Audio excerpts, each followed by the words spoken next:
Hello and welcome to 24/7। My name is Niharika Walia और मैं आज आपके साथ में हूँ for RBI grade B 2023 and I am gonna talk about a very important question there. The question relates to the fact कि RBI grade B में दो फेजेस हैं, यानी एक फेज वन है और एक फेज टू है. But do you know the syllabus varies for phase 1 and phase 2? And the point is, even the paper pattern varies. And at the same time, the credentials for phase 1 and the phase 2, यानी आपके qualifying क्या होती है वो phase 1 के अलग और phase 2 के अलग है. और साथ ही साथ जब इनके सिलेबस को देखेंगे तो सिलेबस के अंदर फेज वन का डेफिनेशन कुछ अलग है और फेज टू की डेफिनेशन कुछ अलग है. सो आज हम उसको समझेंगे कि अगर मैं आरबीआई ग्रेड प्रिपेयर कर रही हूँ और I am actually looking forward to that in a very serious way, because let's understand, कम से कम आपको 6 मंथ्स का टाइम पीरियड देना चाहिए when you preparing for RBI grade P. यानी ये क्वेश्चंस अभी क्लियर हो जाएंगे तो आपकी प्रिपरेशन प्रॉपर हो पाएगी, वरना आप बिल्कुल पेपर के टाइम पर आकर आप ये देख रहे हो कि अच्छा फेज वन तो क्लियर हो गया जी, अब फेज टू को कैसे समझें. मतलब फ्यूचर में ऐसे क्वेश्चंस हमें डेफिनेटली कहीं ना कहीं तंग कर सकते हैं जो कि जस्टिफाइड होंगे. सो लेट्स अंडरस्टैंड हम इसे किस तरीके से कर सकते हैं. So let's understand those basic differences between all these areas and let's move on. RBI grade B की जब हम बात करते हैं इस एग्जामिनेशन के पॉइंट ऑफ व्यू से देखा जाए, अब इसका कंपटीशन लेवल, पेपर का examination level has increased. It has now increase to greater extent at this point of time. So उसको ध्यान में रखते हुए आपकी प्रिपरेशन और ज़्यादा सॉर्टेड और क्लियर होनी ज़रूरी है. When we talk about this examination, हमारे पास क्या आ जाता है जब हम इस एग्जामिनेशन की बात करते हैं. इसमें आपके पास दो फेजेस हैं, यानी एक आपके पास आ जाता है फेज वन और एक आ जाता है आपके पास phase two. Phase one is completely objective and जो फेज टू है वो है objective cum descriptive. So this is also objective as well as descriptive. ये सबसे पहला डिफरेंस है जो हमारी स्ट्रैटेजीज को अफेक्ट कर सकता है और वो जेन्युइनली कर सकता है.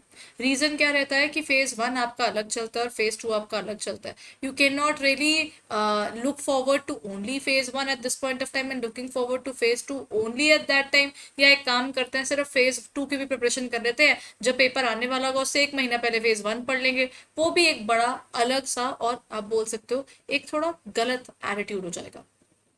Why am I saying this? उसके पीछे कुछ specific reasons है. So with all those reasons and the further details, let's quickly understand what is the difference and do we need to prepare them separately या फिर अब हमें एक साथ पढ़ने की जरूरत आ चुकी होगी, right? So let's move on and understand. Number one चीज जो हमारे पास आ जाती है, आरबीआई ग्रेड बी का एग्जाम 3 लेवल्स में डिवाइड है, फेज वन, फेज टू और फेज थ्री. फेज वन आपके पास आ जाता है रफली 200. आपके पास इसमें होते हैं अराउंड, इसमें फेज वन में हमारे पास टोटल 4 सब्जेक्ट्स हैं.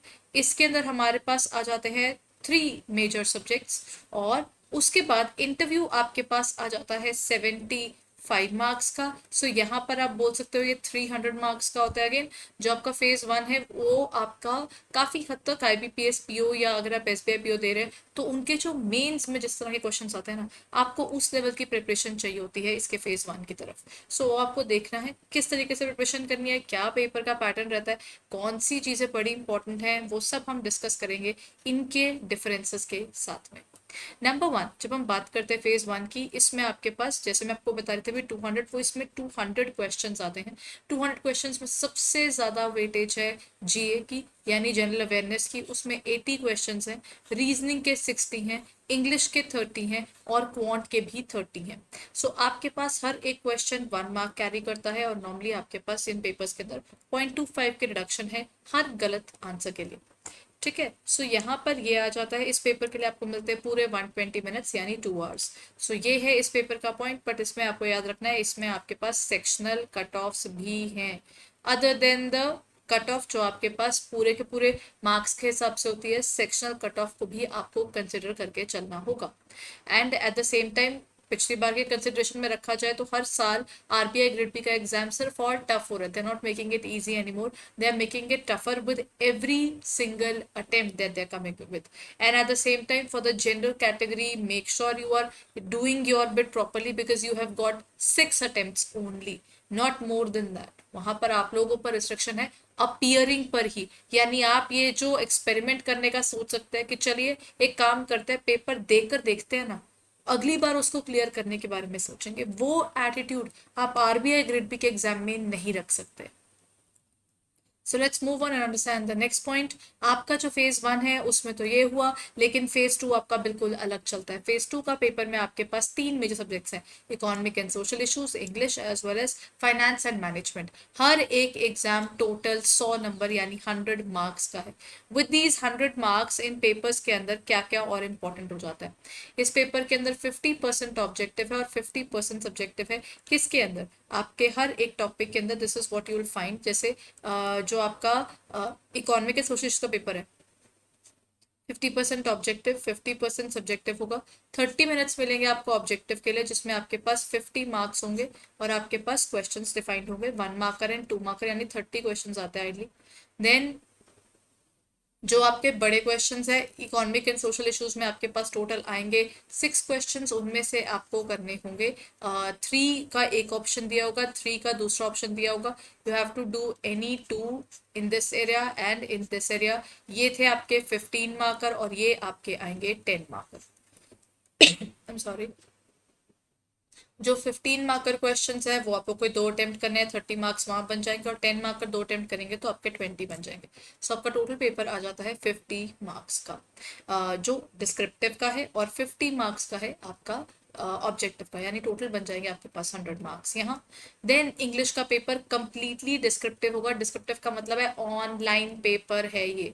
When we look forward to the online paper, ये कीबोर्ड मोड में ही चलेगा। इसके लिए आपको 90 मिनट्स मिलेंगे और 3 क्वेश्चंस आएंगे, जिनमें से एक ऐसे होगा, एक कॉम्प्रीहेंशन होगा और एक होगी आपकी प्रेसी। इसका ऐसे काफी इंपॉर्टेंट रोल प्ले करता है और ये आपका 100 मार्क्स का पेपर होगा।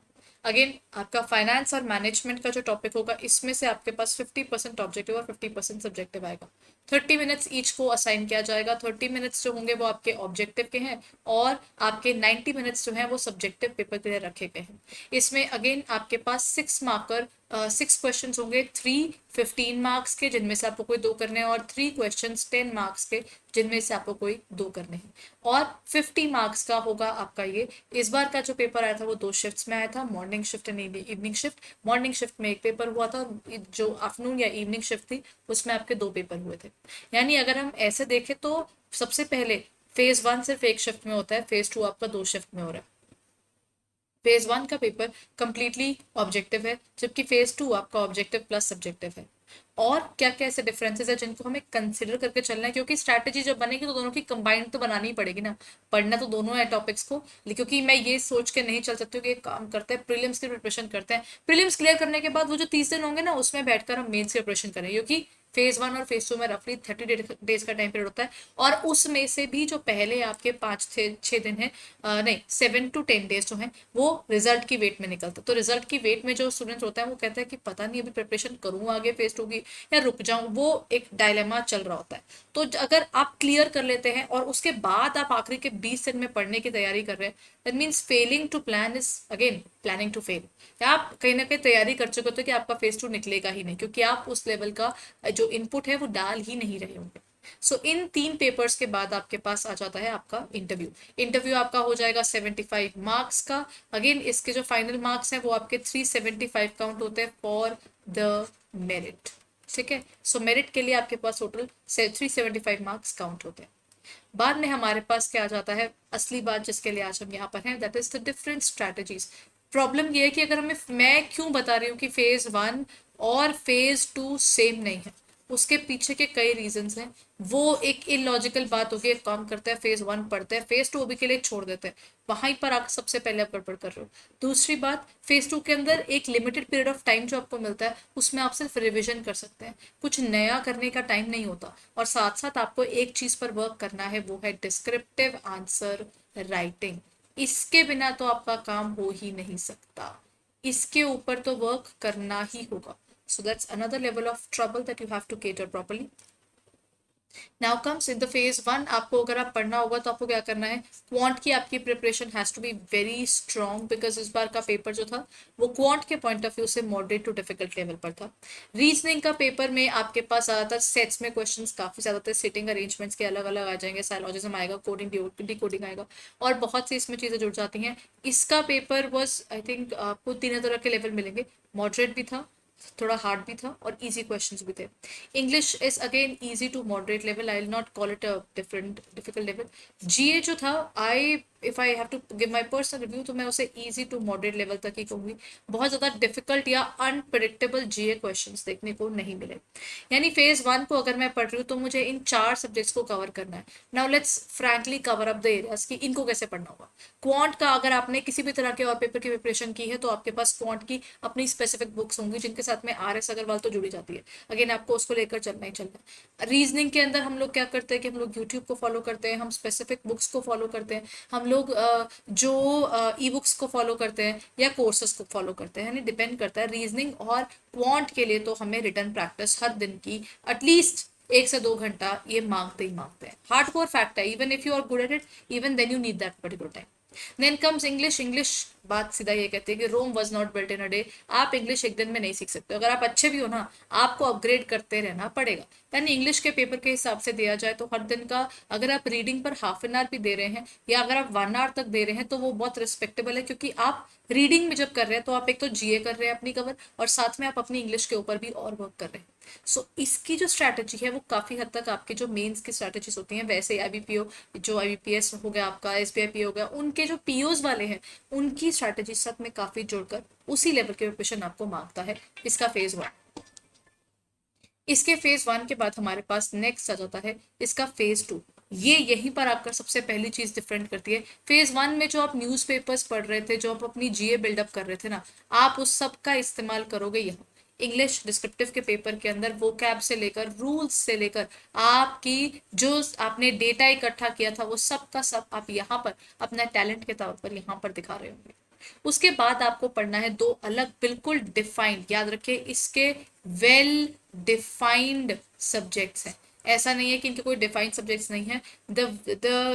the entire subject, the topics, the subtopics, everything is clearly stated. So इसका मतलब अगर मैं आज बोलूँ कि मैं आरबी प्रिपेयर करना चाहिए तो सबसे पहला काम क्या करना है, जहां पर भी मैं सबसे पहले उठकर देखती हूँ वहां पर मेरा जो मेरा स्टडी टेबल है उसके सामने लगाना चाहिए, ये मैंने पढ़ना है और ऐसे पढ़ना है। ठीक है। देन हमारे पास क्या बात आ जाती है, यानी इकोनॉमी इंग्लिश डिस्क्रिप्टिव के अंदर इकोनॉमिक एंड सोशल इश्यूज और फाइनेंस और मैनेजमेंट के अंदर फेज वन वाला काम नहीं चलेगा। फेज वन के अंदर जो हम ऑब्जेक्टिव के ऊपर प्रिपरेशन कर रहे थे, यहाँ पर हम सब्जेक्टिव पर उतर आएंगे। हमें 50% पेपर सब्जेक्टिव करना है, वो भी एक वेल डिफाइंड सिलेबस के अंदर से। यानी वो वेल डिफाइंड सिलेबस के ऊपर मुझे वेल डिफाइंड वर्किंग की रिक्वायरमेंट रहेगी। तो यहाँ पर सब कुछ वेल डिफाइंड है, वहां पर आपका सिलेबस जो है वो पास्ट ईयर क्वेश्चन पेपर्स और एक जनरल बेसिस देखने के तरीके से आप बनाते हैं। इनका पहले वेल डिफाइंड सिलेबस आप कंप्लीट कर पाएंगे तभी आप कुछ और सोच सकते हैं कि अच्छा let's try something else. Only then you can try, otherwise you can not. That's one of the realities of this area. यानी आपको ईएसआई और एफएम के अंदर जब पढ़ना है तो आप भूल जाइए अपने फेज वन में क्या स्ट्रेटेजीज इस्तेमाल की थी। आपको न्यूज़पेपर रीडिंग फिर भी कंटिन्यू करनी है, because economic and social issues और आपके जो फाइनेंशियल मैनेजमेंट के डिस्क्रिप्टिव के अंदर के टॉपिक्स है वो वहां से निकलते हैं और आपकी ऑटोमेटिकली जो डेटा लर्निंग कैपेसिटी होती है जितनी ज्यादा होगी, वो जितने आपने स्टैटिस्टिक्स याद की होगी उसका काफी हद तक आप रेफरेंस दे सकते हैं ईएसआई और एफएम के पेपर के अंदर भी, डिस्क्रिप्टिव वाले के अंदर। ठीक है, क्योंकि हर चीज आपकी सेटिंग नहीं चलती है, करंट पे भी बहुत पेपर आता है। यानी उसका सिर्फ हमें एक जीए साथ में चलता हुआ आ रहा है, बाकी क्वांट रीजनिंग को आप वहीं छोड़ देते हैं और इंग्लिश के ग्रामेटिकल रूल्स जो हमने सीखे हैं सिर्फ वहीं तक आपको उसको पिक करना है। ठीक है। सो ये हुई एक और ग्राउंड रियलिटी की बात कि फेज टू के अंदर फेज वन की तरह ऑब्जेक्टिव ऑब्जेक्टिव होकर प्रैक्टिस करो के ऊपर काम नहीं चलता। आपको पहले कंटेंट पढ़ना ही पड़ेगा, आपको बजट को ढंग से पढ़ना ही पड़ेगा, आपको फिनटेक के टॉपिक को ढंग से पढ़ना ही पड़ेगा, आपको इकोनॉमिक सर्वे को देखना पड़ेगा, आपको पॉवर्टी के अंदर कौन कौन से मेजर्स हमारा कंट्री अभी कर रहा है उसको देखना ही पड़ेगा। आपको ये समझना होगा कि इंडियन इकोनॉमी के अंदर क्या क्या चीजें हैं, इंडियन इकोनॉमी के पॉइंट ऑफ व्यू से ग्लोबलाइजेशन का क्या इम्पैक्ट रहा है पेपर पे। इस बार अगर हम इंडिया के ऊपर पिछली बार इस बार पेपर में आया हुआ था कि इंडिया का रिस्पांस क्या रहा है 2008 की क्राइसिस के हिसाब से, ग्लोबलाइजेशन के ऊपर आता है। तो इनके अंदर पहले आपको जनरलाइज्ड आंसर्स बिल्डअप करने हैं। यानी पहली बात टाइम मैनेजमेंट, सेकेंडली आपका प्रेजेंटेशन लेवल, थर्डली इसके लिए आपकी प्रैक्टिस, वो सब चीजें आपकी रिक्वायर्ड है। यानी फेज वन का कोई भी टेक्निक जो है वो फेज टू के अंदर कैरी ऑन नहीं होती एक्सेप्ट जीए। अब बारी आती है इसके, अगर मैं ध्यान से देखूं तो यहाँ पर ये ऑब्जेक्टिव था, ये ऑब्जेक्टिव और सब्जेक्टिव था। इसके लिए आपको टाइपिंग प्रैक्टिस पर वर्क करना पड़ेगा, वहां पर आपको चूजिंग द ऑप्शन है। यानी इसके अंदर आप मॉक टेस्ट दोगे तो आपने सिर्फ और सिर्फ किस पर फोकस करना है, जीए पर अच्छे से, क्योंकि आपको जीए, यहाँ की जीए आपकी यहाँ पे काम आ रही है, लेकिन आपका जो इंग्लिश है और आपका रीजनिंग है प्लस आपका मैथ्स या क्वांट्स की अगर हम बात करते हैं तो क्वांट के अंदर ना क्यूआरई के लिए आपको डेफिनेटली रेगुलर प्रैक्टिस चाहिए होती है। तो हर दिन का आई वुड से कि हर दिन का 1 घंटा आपका क्वांट पर जाएगा। तो ऑल्टरनेट डेज पर आप एक, अगर आप आईबीपीएस पीओ या बाकी सब पीओ के लिए प्रिपरेशन करते आ रहे थे या बैंकिंग के लिए प्रिपरेशन कर रहे थे, तो इनके लिए अगर आप हर दिन का ऑल्टरनेट्स पर 1-1 घंटा रख रहे हैं, that is good to go. साथ ही साथ आपको बिगिनिंग के अंदर, आपकी ईएसआई के अंदर और आपकी एफएम के अंदर, अगर इनको सिलेबस को थॉरली प्रिपेयर करके 2 से 3 बार आप रिवाइज करना चाहते हैं, इसके केस में ये 1 घंटा नहीं चलेगा। आप ये कर सकते हैं कि आप ऑल्टरनेट डेज के ऊपर वर्किंग करते हुए एक दिन आप इकोनॉमिक एंड सोशल इश्यूज उठा रहे हैं और नेक्स्ट डे आप एफएम यानी फाइनेंस और मैनेजमेंट उठा रहे हैं। जब आप ईएसआई पिक करते हैं तो आइडली आपको 2 से 2.5 घंटा हर दिन का इसमें देना चाहिए। सो एक ऑल्टरनेट पर अगर आप चल रहे हैं तो वैसे चल लीजिए, अगर आप हर दिन देना चाहते हैं तो around 1.5 hour to 2 hour shall be kept for each and every subject. That is something that you need to look forward to, कि फ्लो ही उतने में बनता है, आप मल्टीपल टॉपिक्स को कनेक्ट कर पाते हैं। एंड येस, आपकी ईएसआई और एफएम के अंदर भी कनेक्टेड टॉपिक्स हैं जो आपके क्वांट रीजनिंग इंग्लिश की तरफ नहीं होते हैं, लेकिन यहाँ पर आपने किसी चीज का रेफरेंस ईएसआई में पढ़ा है, उसी को आगे फाइनेंस के पॉइंट ऑफ व्यू से आप एफएम में भी पढ़ोगे। फाइनेंस और मैनेजमेंट में भी कुछ ऐसे टॉपिक्स मिलेंगे जो कनेक्टिंग लिंक प्ले करते हैं रोल, तो उनको भी आपको इकट्ठे ही पढ़ना पड़ेगा। तो जब वो चल रहा हो तो you should definitely ditch the other subject during that period, because आपको कनेक्टिविटी बढ़ानी चाहिए कि आपको कोई भी टॉपिक सिर्फ इस पॉइंट ऑफ व्यू से नहीं आता, वो प्रॉपर आपके एरियल पॉइंट ऑफ व्यू के साथ भी उस टॉपिक को आप देख कर चल रहे हैं। That means when you are preparing for these examination, don't try to get into that rote learning, because आप इंटरव्यू में पकड़े ही जाएंगे अगर आप रोट लर्निंग के कॉन्सेप्ट के ऊपर इतना ज्यादा आंखें बंद करके चलते हैं, और उसका इम्पैक्ट आपकी प्रेजेंटेशन पर भी पड़ता है। So it's always better when you are looking forward to these exams, have a conceptual clarity. Connecting the dots is extremely important. Connect what is society exactly thinking of and how we need to look forward to that. अब बारी आती है phase 1 के अंदर game changer subject कौन सा है, ऐसा कौन सा सब्जेक्ट है जिसका इतना मेजर रोल है कि बाकी सब सब्जेक्ट्स थोड़े साइड पर हो सकते हैं। Let's talk about that. इस केस में आपका गेम चेंजर सब्जेक्ट बन सकता है जनरल अवेयरनेस, जिसके 80 मार्क्स हैं। अगर आपने इस पर ढंग से काम किया है और आपने उसके बाद रीजनिंग को एक मीडियम लेवल तक कवर किया हुआ है, अगेन अगर आप इतने अच्छे से पढ़ ही रहे हैं तो आपके पास एक बेनिफिट रहता है कि आपके पास इंग्लिश के टॉपिक के अंदर आप एक डिसेंट स्कोर ला सकते हैं, और आपके पास जो क्वांट है उसके अंदर आप एक डिसेंट स्कोर ला सकते हैं। इन दोनों के अंदर अगर आप डिसेंट स्कोर लाते हुए जीए को अच्छे से कवर कर रहे हैं तो अपना मैक्सिमम स्कोर एक मेरिट लिस्ट में अगले राउंड के लिए यानी फेज 2 के लिए जाने के लिए आपको जो चाहिए वो है आपका जीए के मार्क्स, जो आपको मदद कर देते हैं इसके फर्दर लेवल पर जाने के लिए। अब ये तो फेज 1 की बात की थी मैम। फेज 2 के अंदर क्या इंपॉर्टेंट होता है, फेज 2 के अंदर आपको पता है बस 2 सब्जेक्ट्स हैं। One is your ESI, English descriptive को साथ में कंसिडर करते हुए अगर मैं से देख रही हूँ तो ईएसआई और एफएम ये 2 टेक्निकल सब्जेक्ट्स हैं। अब इनमें से जो भी let's talk about that, UPSC के एस्पिरेंट रहे हैं या सेबी के लिए प्रिपेयर कर रहे हैं, नबार्ड के लिए प्रिपेयर कर रहे हैं, रेगुलेटरी बॉडीज के किसी भी तरह के पेपर्स के लिए जिन्होंने पहले प्रिपेयर किया है, उन्होंने ईएसआई फिर पढ़ा हुआ है, नो डाउट इसमें और एक्सटेंसिव होगा, तो आप लोगों के लिए ईएसआई गेम चेंजर बन सकता है। अगर आप नॉन कॉमर्स बैकग्राउंड से हैं तो आप मैनेजमेंट पर ज्यादा फोकस करके आप इस पर थोड़ा कम फोकस करके अपने मैक्सिमम नंबर आगे निकाल सकते हैं। और वहीं अगर आप कॉमर्स बैकग्राउंड के हैं तो आपके लिए ये एक बहुत इंपॉर्टेंट फोटे बन जाता है, ये आपको नंबर दिलाएगा, आपकी इंग्लिश में नंबर आएंगे। ईएसआई के अंदर अगर आप अपना एक मीडियम स्कोर जो है आपका एक रिस्पेक्टेबल स्कोर लेकर आता है, अल्टीमेटली आप स्कोर कर पाएंगे। It's like looking at your strengths not at the weaknesses, ताकि आप आपकी जो देखिए लॉन्ग टर्म में जब हम काम कर रहे हैं ना तो हम अपनी स्ट्रेंथ को और स्ट्रेंथन कर सकते हैं और वीकनेस को देख सकते हैं। अगर आप एंड में आकर देखोगे तो आपके पास सिर्फ एक ही चीज के लिए टाइम होगा, वो है अपनी स्ट्रेंथ के ऊपर वर्क करना, क्योंकि जैसे ही आप वीकनेस देखोगे आप बोलोगे ये पेपर तो मुझसे क्लियर नहीं होता क्योंकि इसमें तो मेरी बहुत सारी वीकनेसेस सामने आ रही है। So it will not work out, it's not something I can do. So and at the same time आपके पास सबसे इंपॉर्टेंट चीज यहाँ पर आपको फेज 1 और फेज 2 के अंदर स्ट्रैटेजीज को इम्पैक्ट करते हुए याद रखना है कि मेरे को उसको देखना है, वो है टाइम कंस्ट्रेंट। इतना मेजर टाइम कंस्ट्रेंट है आपके पेपर के अंदर कि आपका फेज 1 और फेज 2 में बहुत सारा डिफरेंस नहीं है, और उसके लिए आपके पास बहुत एम्पल ऑफ टाइम नहीं होगा। आपको उस चैलेंज को एक्सेप्ट करते हुए उसको और अच्छे से करना है। So when we look forward to this examination, don't try to learn things through that point of view. So basically आज की क्लास इसलिए थी कि आपको अपनी स्ट्रैटेजी बहुत सोच समझ के बनानी चाहिए। And what I can say is every day should be a blend of phase 1 and phase 2। And में आकर आप फेज 1 और फेज 2 दोनों को कंबाइन करने के बाद में जब लास्ट के आपके पास 1 मंथ रह जाता है तो 30 डेज रह जाता है, 20 डेज हो जाते हैं, उसमें आप प्योर फेज 1 पर आ जाए। लेकिन तब तक आपका फेज 2 का 40 to 50% rather 60% तक का सिलेबस कवर्ड होना चाहिए, ताकि आपको वहां पर जब आप फेज 2 के लिए जा रहे हैं तो ऐसा ना हो कि you just like an amateur person जिसको नहीं मालूम अब क्या करना है, कि ओ गॉड अब कैसे चलना है कैसे नहीं चलना मेरे को नहीं समझ में आ। That will not be helpful at that point of time, because एक तो लिमिटेड टाइम, कंटेंट बहुत ज़्यादा और पेपर का लेवल भी बहुत ज़्यादा, और कंपटीशन में भी एक मेजर आपको देखने को मिलती है जो वहाँ पर उस टाइम हो रहे होंगे, आप लोगों के साथ पेपर दे रहे होंगे। तो it's always better to be safe then sorry. So what you can do is understand the phase 1 and phase 2, their differences and the importance of each of them and the respective subjects, and along with that do your SWOT analysis। अपनी strengths और weaknesses को ध्यान रखिए opportunities और threats के basis के ऊपर, ताकि आप अपने मैक्सिमम नंबर बनाकर आप फेज 2 के बाद इंटरव्यू क्लियर करके आप उसका अपनी एक्सेप्टेंस का जो चांसेस हैं वो खुद बढ़ा सके। So it's not only looking at the phase 1 और looking at the phase 2, it's about looking at both irrespective of the fact कि आपने इनमें से कौन से चीज पर पहले अच्छे से काम किया हुआ। So it should go hand in hand. That's the difference where we are talking about the phase 1 and phase 2 shall be taken up properly.